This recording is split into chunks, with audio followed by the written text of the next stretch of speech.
to my 422-mile loop to northern New Mexico to visit the cemetery in Dawson, New Mexico.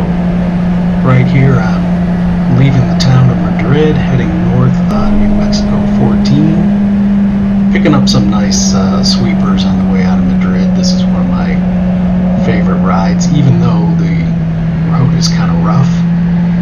I will take the ruts over the tar snakes any day of the week, but it causes you to adjust your line a lot.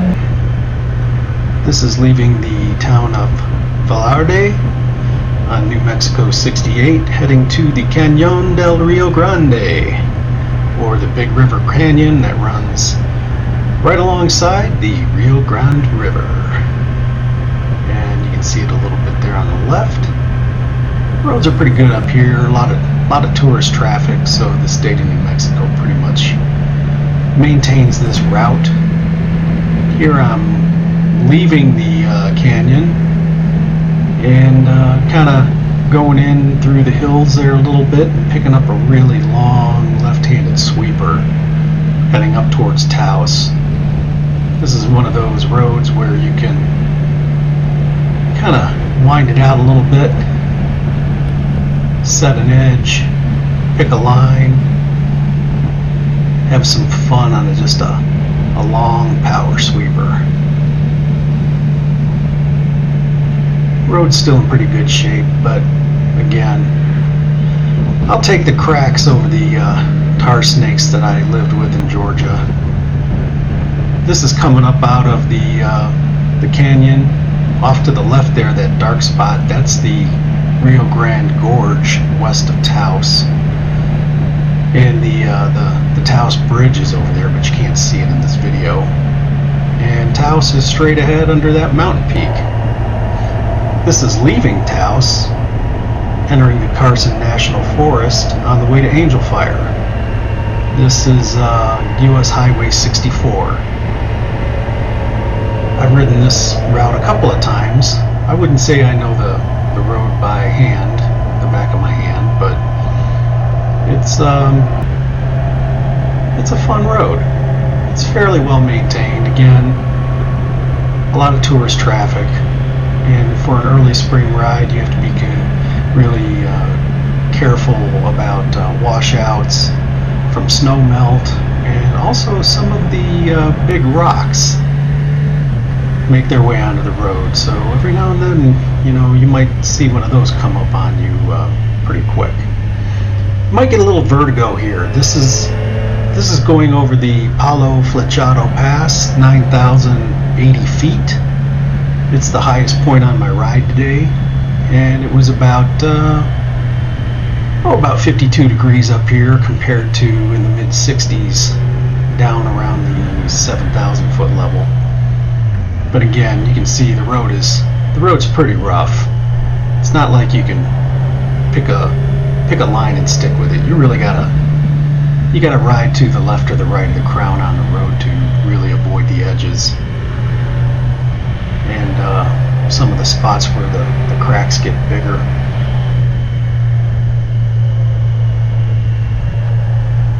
Nevertheless, still having a lot of fun on this road. And yes, that is snow. There is still snow at these elevations. Probably be here for another couple weeks. But that's what you get in the beginning of April in the mountains. This is leaving Angel Fire, and this is what I love about my Ninja 1000. The buttery smooth roll on. Oh yeah. I just love that.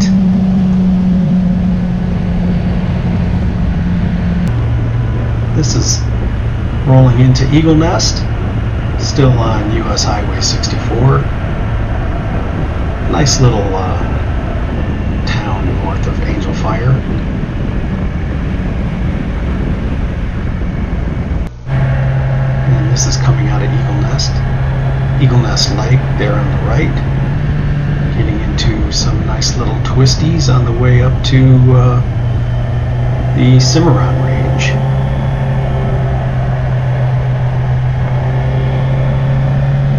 is only the second time I've ridden this road. Can't say I remember it, but the scenery is familiar to me. I rode it last year, right about the same time. Well, maybe a little bit into the summer. And then I'm coming up on this car up here, and nice thing happened here around the corner. He saw me coming up. I wasn't tailgating him, giving him plenty space, but this is a polite driver and somebody that enjoys a good ride on a bike, because he pulled over and let me on by. Again, not that I was riding up on him, but that's somebody that knows that motorcyclists like these kind of roads. This is the Palisades on the left. If I had more time, I would have stopped and shot some still photos, but it's impressive. Just that wall of vertical rock. It's amazing.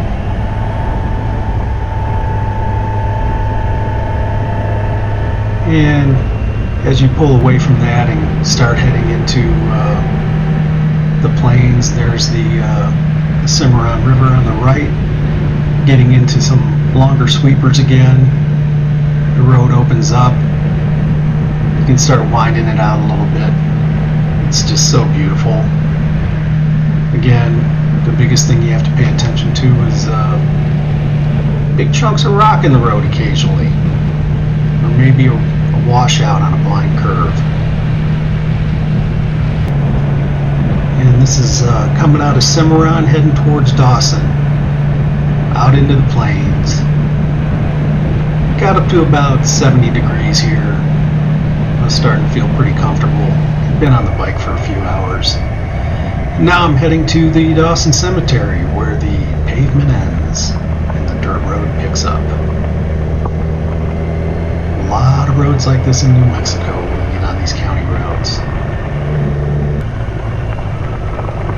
This is the rail spur that fed the coal mines in this canyon where the town of Dawson used to exist before it was raised back in the 50s.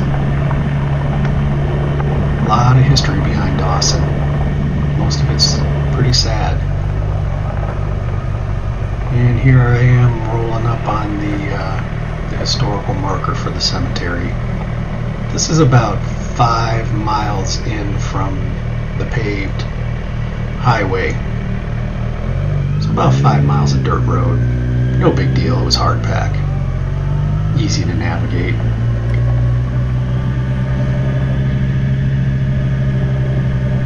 The cemetery's tucked back in these foothills.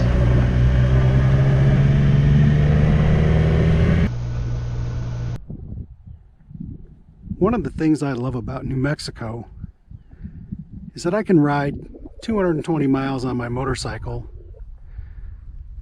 go through high plains, mountains, vistas, canyons,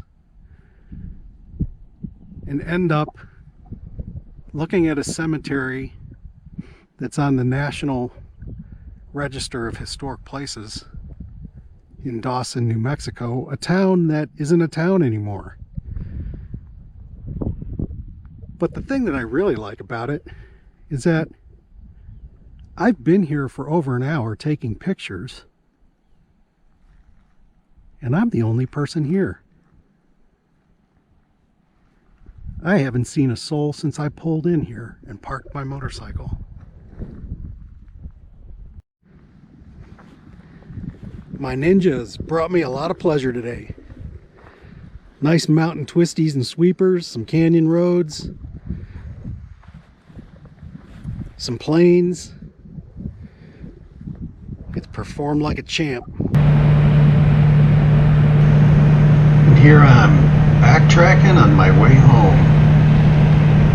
This is heading back towards Cimarron, going right back into the Cimarron Range.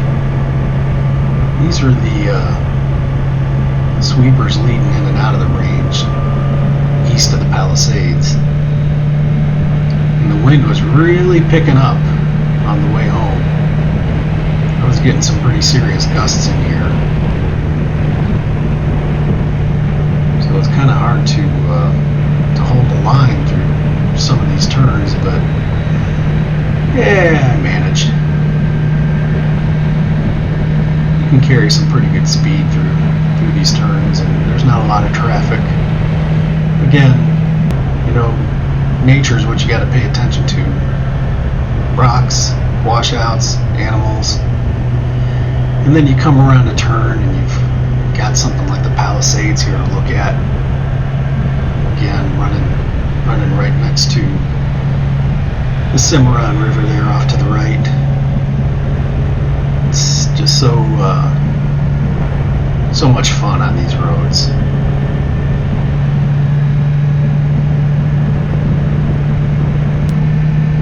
And I'm coming back towards Eagle Nest Lake, heading down that twisty hill that I rode up a minute or two ago. That's what I love about New Mexico. You come out of a forest, you crest a ridge, and you see something like this. It just makes it all that time in the seat a worthwhile trip.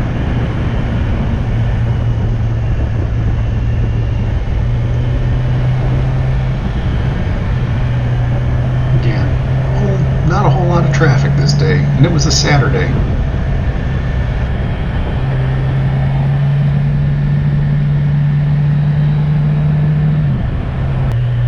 Over the Palo Flechado Pass, again passing through 9,080 feet. Still seeing some snowpack there on the right. Whenever I see that, I'm always on the lookout for a washout. You never know where that water is going to cross the road, even on a sunny day. Then heading back, I didn't follow the same route along the Rio Grande. I took a left out of Taos and headed south towards Vadito, and this is back in the Carson National Forest and another part of it.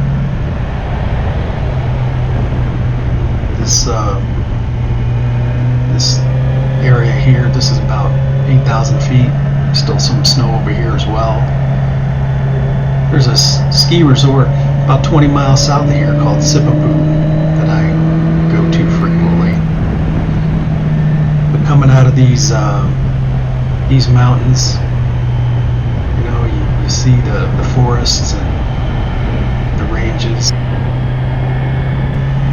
And this road is better known as the High Road to Taos, or New Mexico 76. A lot of motorcycles run this route.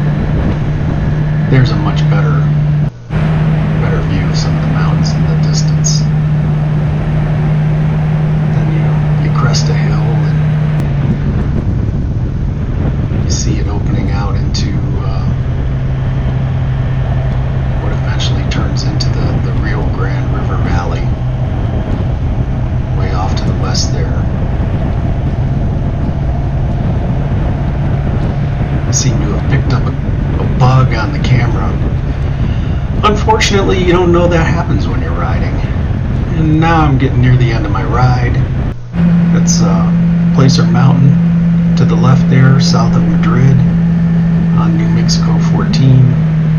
Got about another 45 minutes. And this is the last clip of the day.